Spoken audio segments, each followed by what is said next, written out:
Mengapa di Singapura ada Bugis Street? Jadi, ada beberapa suku yang bahkan sekarang memiliki pemukiman atau kompleks tersendiri di suatu negara. Begitu juga dengan Bugis, salah satu suku di Indonesia yang memiliki daerah asal Sulawesi Selatan. Bugis dengan ciri bahasa dan adat istiadat yang khas ini, ternyata menyebar di banyak kawasan pesisir di beberapa daerah di Indonesia dan luar negeri. Maka dari itu, masyarakat Bugis dikenal sebagai saudagar dan petani yang sukses. Jika kalian berkunjung ke Singapura, kalian akan menemukan Kampung Bugis Street, yang merupakan kawasan perdagangan terkenal di Singapura. Di sepanjang jalan ini ada banyak pusat perdagangan, mulai dari Bugis Village, Bugis Junction, Bugis Square.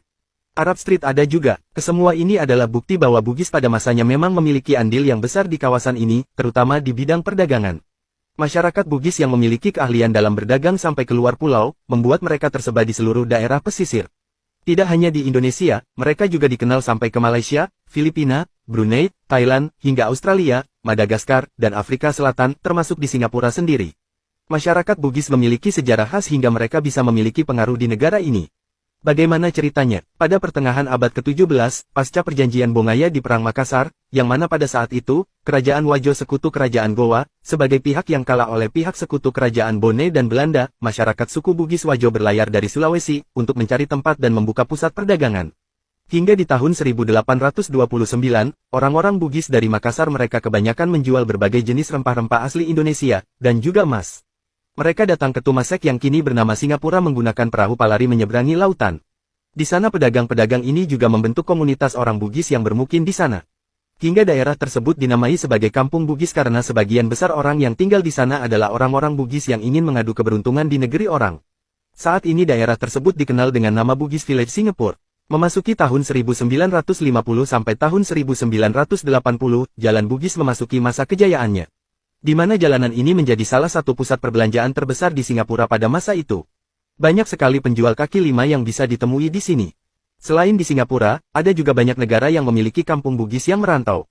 Pedagang-pedagang Bugis punya kontribusi besar dalam membuka Singapura sebagai pusat dagang. Dan, karena aktivitas perdagangan yang dirintis orang Bugis itu, Raffles menunjuk Singapura sebagai pos dagang dan pemukiman orang Inggris. Lalu, seperti apa kekuatan jaringan dagang orang Bugis pada awal abad 19?